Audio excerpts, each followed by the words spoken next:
नेता प्रतिपक्ष विजय कुमार सिन्हा ने नीति सरकार पर भवन और म्यूजियम बनाने के नाम पर प्राक्कलन घोटाला करने का आरोप लगाया है।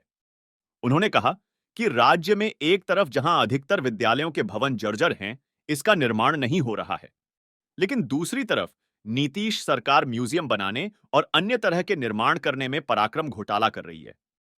चूंकि यह सरकार भ्रष्टाचार में लिप्त है और भ्रष्टाचार करने में इनकी नियति है, इसी कारण शिक्षा व्यवस्था चौपट हो रही है।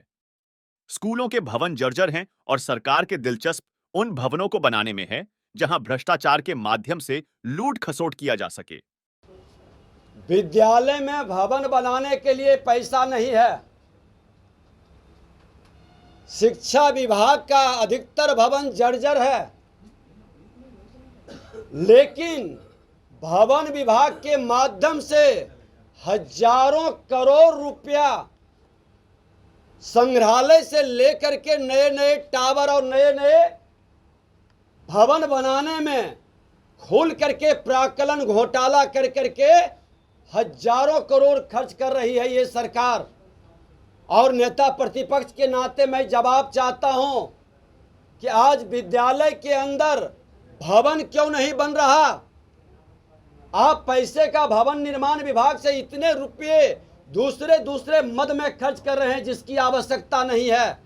हमारे बच्चे को बैठने का जगह नहीं, पढ़ने का बेंच डेस्क नहीं, शौचालय नहीं, पेयजल की व्यवस्था नहीं।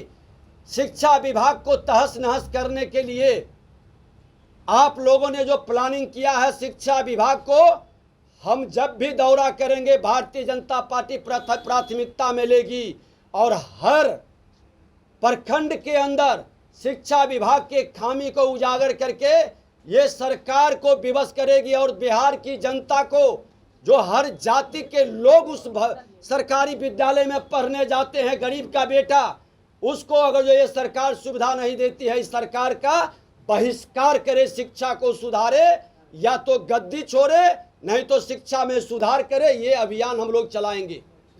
तो हताशा और निराशा में इनको पूछ नहीं रहा है। जदयू में क्षेत्रीय दल के राष्ट्रीय अध्यक्ष बने हुए हैं और सच्चाई यही है कि मुख्यमंत्री भी इनको पसंद नहीं कर रहे। आज ललन बाबू के कारण बिहार विधानसभा में मुख्यमंत्री का जो तौहनी हुआ और उनकी जिंदगी भर की कमाई लोकतंत्र में उनकी आस्था को लुटा दिए, वह व्यक्ति का नाम है ललन बाबू।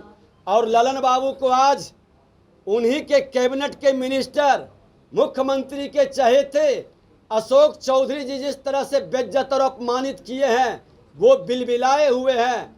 उनको पूछ नहीं रहा है, लेकिन वो उपदेश देते जा रहे हैं कि भाजपा के तरफ थूकना नहीं है। अरे भाजपा के लीडर सूरज के समान चमक रहा है और सूरज को जो थूकता है वह थूक उसी के चेहरे पर गिरता है। ऐसे लोग ये हिमाकत न करें, इस तरह की भाषा बोलने का, मर्यादित भाषा का उपयोग करें, आपकी गरिमा बढ़ेगी। आपके कारण आज आपका समाज भी लज्जित है और बिहार भी लज्जित है। उप मुख्यमंत्री के विधानसभा क्षेत्र और बिद्दुपुर में जो निर्दोष फैक्ट्री में काम करने वाले का हत्या हुआ है, और उस अभियान का भी श्री गणेश वहाँ के लोगों से ही करेंगे कि विद्यालय में सुधार हो, विद्यालय में भवन हो, विद्यालय में शिक्षक हो, शौचालय हो, पेयजल हो, बेंच डेस्क हो, प्रयोगशाला हो, पुस्तकालय हो। अगर जो एक विद्यालय, एक शिक्षा को आप नहीं सुधार सकते तो सत्ता में रहने का, कुर्सी पर बैठने का कोई नैतिक अधिकार नहीं है। और इनको कुर्सी से उतारने तक ये आंदोलन अभियान हम लोग चलाएंगे।